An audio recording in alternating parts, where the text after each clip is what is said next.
रावण के भाई विभीषण आए महाभारत में। आखिर क्यों राम भक्त विभीषण महाभारत में आए थे? कुरुक्षेत्र युद्ध में विभीषण ने कौरवों और पांडवों में से किसका पक्ष लिया था? हिंदू शास्त्रों में 7 चिरंजीवियों के बारे में बताया गया है। ये 7 चिरंजीवी अमर है।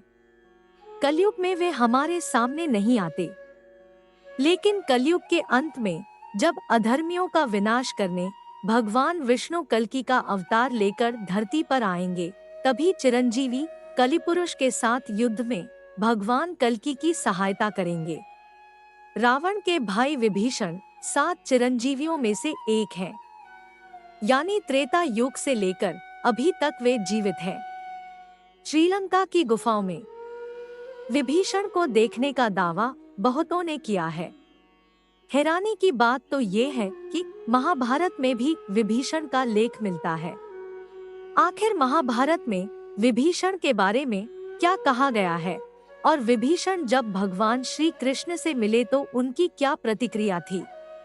महाभारत में कौरवों ने पांडवों को लाक्षागृह में जलाने की कोशिश की थी, लेकिन महात्मा विदुर की सहायता से पांडव वहां से बच निकले थे।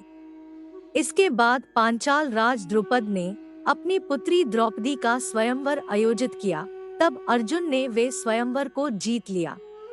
इसके बाद 5 पांडवों ने द्रौपदी से विवाह कर लिया और तब से पांचाल राज्य से पांडवों की मित्रता हो गई।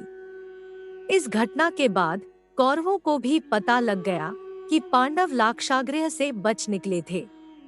महाराज धृतराष्ट्र को जब पांडवों के बारे में पता चला, उन्होंने पांडवों को न्योता भेजा। युधिष्ठिर को युवराज बनाने का दबाव उन पर बढ़ता जा रहा था, लेकिन धृतराष्ट्र पुत्र मोह में अंधे हो चुके थे। वे दुर्योधन को कभी कष्ट में नहीं देख सकते थे। बहुत सोच विचार करने के बाद उन्होंने इस परिस्थिति से बचने का उपाय सोचा। उन्होंने पांडवों को खांडवप्रस्थ दे दिया। पांडवों के सामने चुनौती थी, क्योंकि खांडवप्रस्थ रहने लायक जगह नहीं थी। वहां चारों ओर सिर्फ जंगल थे और वहां भयंकर जानवर और नाग रहते थे, इसलिए कोई साधारण मनुष्य वहां रह नहीं सकता था।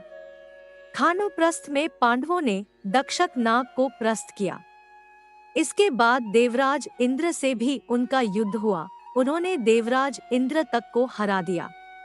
इसके बाद मायासुर ने श्री कृष्ण के कहने पर खांडवप्रस्थ को एक जंगल से सुंदर नगरी में बदल दिया। इसके बाद खांडवप्रस्थ को इंद्रप्रस्थ कहा जाने लगा। इंद्रप्रस्थ को सबसे खूबसूरत शहर के रूप में सब लोग जानने लग गए। इसके बाद श्री कृष्ण एक महायज्ञ का आयोजन करते हैं, जहां सारे योद्धा और महाराजाओं को बुलाया जाता है। इंद्रप्रस्थ के इस यज्ञ में संपूर्ण आर्यभट्ट के राजाओं ने हिस्सा लिया था। इस यज्ञ में महान धनुर्धर एकलव्य भी आए थे, क्योंकि वे वीरपुर के राजा थे। इस यज्ञ के दौरान ही शिशुपाल ने भगवान कृष्ण का बहुत अपमान किया था, जिसके बाद श्री कृष्ण ने अपने सुदर्शन चक्र से शिशुपाल का वध कर दिया था। कहा जाता है कि इस सभा में रावण के छोटे भाई विभीषण भी आए थे। इंद्रप्रस्थ के सौंदर्य को देखकर विभीषण मोहित हो गए थे। इसके बाद जब विभीषण महल के अंदर आए तो उन्होंने पांडवों को अपना परिचय दिया, तो उनको अपने सामने देख पांडव बहुत आश्चर्यचकित हो गए। उन्होंने उसके बाद विभीषण के पैर छुए। विभीषण ने पांडवों को आशीर्वाद दिया। विभीषण ने देखा कि युधिष्ठिर सभी राजाओं को उचित सम्मान दे रहे हैं, जिसके कारण सभी राजा उनके सामने नतमस्तक हो रहे हैं। युधिष्ठिर के आगे जब सारे राजाओं ने सिर झुकाया, तब विभीषण ने ऐसा करने से इनकार कर दिया। ये देखकर सारे राजा हैरान हो गए। जब उन्होंने विभीषण से इसका कारण पूछा, तब इसका जवाब सुनकर सबके होश उड़ गए।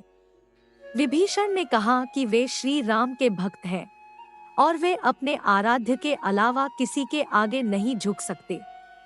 अगर देवराज इंद्र भी उनके सामने आ जाएं, तब भी वे उनके आगे अपना सर नहीं झुकाएंगे। विभीषण ने कहा, युधिष्ठिर के बुलाने पर एक राजा होने के कारण वे यहाँ आए हैं, लेकिन वे अभी भी युधिष्ठिर के आगे अपना सिर नहीं झुकाएंगे, क्योंकि वे अपने आप को भगवान राम के अधीन कर चुके हैं।